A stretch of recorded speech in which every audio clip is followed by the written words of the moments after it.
ఆ రోజు అందరూ చర్చిల్లో డ్రామాలు వేసుకున్నారంట వాళ్ళ ఊర్లో. ఆ పక్కన ఒక చర్చి ఉంటే వాళ్ళు డ్రామా వేశారు, అటువైపు ఒక చర్చి ఉంటే వాళ్ళు డ్రామా, అన్ని చర్చిలో డ్రామాలు. ఒక చర్చిలో డ్రామాలు అంటే తెలుసు కదా, సరే తెలుసు. వాళ్ళన్ని చర్చిలో డ్రామా అయిపోయింది. ఇక్కడ ఇంకా స్టార్ట్ చేయలేదు. పాస్టర్ గారు వాక్యం చెప్తున్నాడు. ఏం చెప్తున్నాడు? ఆయనకి ఇంకొక వాక్యం ఏం దొరకలేదేమో. సాతాను గర్జించు సింహం అమ్మా సాతాను గర్జించు సింహం. వాడు గర్జిస్తాడు, వాడికి 2 కొమ్ములు ఉంటాయి, వాడికి ఇంత 4 ఉంటుంది, వాడు నల్లగా కర్రాడు అని సైతాన్ గాడిని ఓడించుకుంటున్నాడంట అర్ధరాత్రి. ఏం పనులు ఆ పనులు? వాక్యం చెప్పకూడదు హోల్ నైట్ ప్రేయర్లో. సైతాన్ గాడిని వర్ణించుకుంటూ కూర్చున్నాడంట. వాడికి కొమ్ములు ఉంటాయమ్మా, పళ్ళు ఉంటాయమ్మా, అద్దమ్మా ఇద్దమ్మా అని చెప్తున్నాడా. ఆ పక్కన చర్చిలో డ్రామా అయిపోయిందంట. దాంట్లో ఒకడు సాతాను వేషం వేసుకున్నాడంట. వాడు ఇంటికి వెళ్తున్నాడంట. ఆ వేషం వేసుకున్న వాళ్ళందరేమో మొఖాలు కడుక్కొని క్లీన్ అయిపోయింది వాళ్ళకి. వీడు సైతాన్ గడికి ఒళ్ళంతా నల్లరం కొట్టేశారు. వీడు అనుకున్నాడు క్లీన్ చేస్తే అయ్యేది కాదు కదా, స్నానం చేయాల్సిందే కదా, ఇంటికి వెళ్ళి స్నానం చేద్దామని వెళ్తున్నాడంట. సరిగ్గా చర్చికి అంతంత దూరం వచ్చేసరికి పట 4 చినుకులు పడ్డాయంట. వాడికి తడిస్తే ఆయాసం అంట. కలిసి వచ్చే కాలం వస్తే ఇట్లా ఉంటాయి, అన్నీ సెట్ అవుతాయి.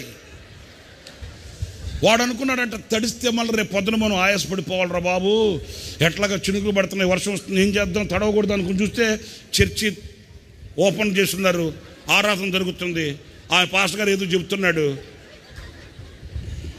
వాడేమనుకున్నాడంటే కాసేపు తల దాచుకుందామని వచ్చాడంట. అట్లా ఎంట్రన్స్లోకి తలుపు దగ్గరకు వచ్చాడు, లేదు అన్నాడు పాస్టర్ గారు. ఇక పాస్టర్ గారికి వెనకాల తలుపు ఒకటి ఉంటుంది కదా చర్చిల్లో, తలుపు బద్దలు చేసుకుని ఆయన వెళ్ళిపోయాడు జంపు. ఇక ఆయనే జంప్ అయితే మా వాళ్ళ సంగతి ఏంటి?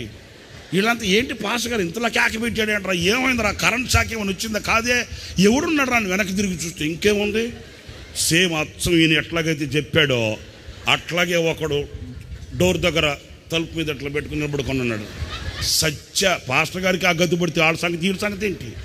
వీళ్ళైతేనండి కిటికీలు తలుపులు బద్దలు తీసుకొని ఒకరి మీద ఒకరు పడి పరార్, ఒక్కరు లేదు, వెళ్ళిపోయారు అందరూ.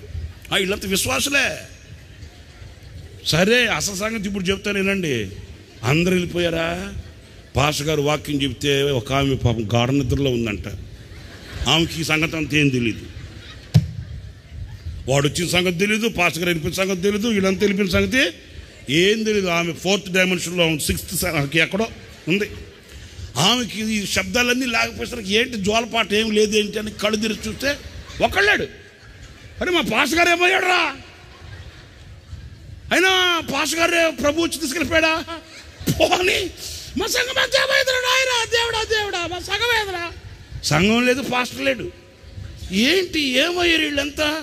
అయినా వెళ్ళేటప్పుడు నన్ను కూడా నిద్ర లేపచ్చు కదా, సహోదర ప్రేమ అంత మాత్రం ఉండదా? అది అహరోను గడ్డ మీద కారి అంగీలు అంచు వరకు దిగసారి పరిమళ తైలం కదా, మరి ఎట్టపోయారంటే అని ఏంటి ఏమైందని వెనక్కి తిరిగి చూస్తే ఇంకేంది చూసేది, గుండె చల్లుమనింది. సత్యంరా బాబు, పాస్టర్ గారు వెళ్ళిపోయాడు, సంఘం వెళ్ళిపోయింది. కనీసం సంఘం అన్నా ఉంటే అత్యాసక్తితో ప్రార్థన చేసేది. సంఘం లేదు, పాస్టర్ గారు లేడు, దొరికిపోయాను రా స్వామి. ఇప్పుడు మనం గావుకి ఆకలిసిన వేస్తే ఏం చేయలేం, అయిపోయింది, దొరికిపోయాం బాబోయ్. ఆడు ఇంత పెద్ద 4 పెట్టుకొని ఉన్నాడు, ముసుకేసుకొని ఉన్నాడు.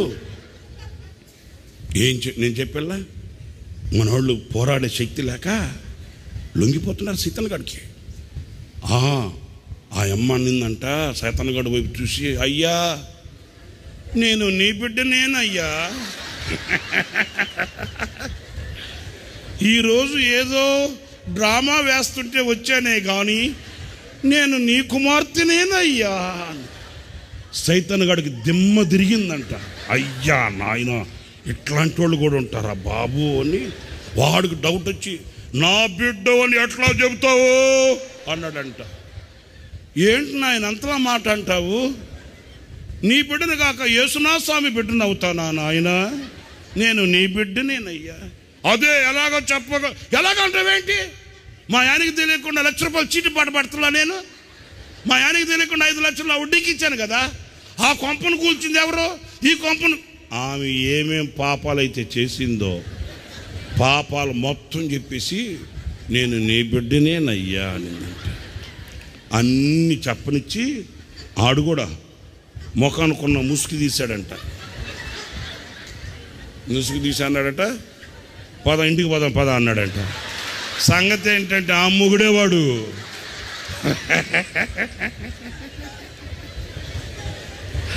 కుక్కను కొట్టే కర్రలు 3 కర్రలు ఇరిగిపోయాయంట. పక్కింటి వాళ్ళంతా వచ్చి అన్నారు, మెంటల్ దానా తిక్కల దానా ఎవడన్నా భర్తకు చెబుతారమ్మా. నాకేం తెలుసు ఈడు ఎముడు అనుకున్నానే కదా మొగుడు అనుకున్నానా నేను.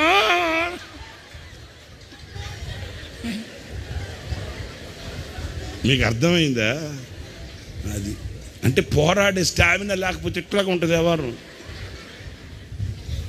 వాడు ఏం చెప్తే వాడి చేతులు కీలు బొమ్మ అయిపోయారు. ఇక ఆడికి సిట్ అంటే సిట్టు, ఆడికి నాయన నువ్వేమని చెప్పు చేస్తా, అంతేగాని రాత్రికి వచ్చి మొత్తం తొక్కబాకు నువ్వు అంతే. పోరాడే శక్తి లేక. యెహోవా సేవకుడు ప్రభువుని సేవించువాడు అలా ఉండడు. ఆడు ప్రార్థనలో పోరాడుతాడు, సాతానుని ఎదిరిస్తాడు, రక్తము కారునంతగా పోరాడుతాడు, సాతానుపై ఘన విజయాన్ని సాధిస్తాడు, ప్రభు కొరకై సాక్షిగా నిలవాలని మోకాళ్ళకి పని పెడతాడు, కన్నీళ్లు కారుస్తాడు, అంగలారుస్తాడు, కడుపు కట్టుకొని నోరు కుట్టుకొని ఉపవసించి ప్రార్థిస్తాడు.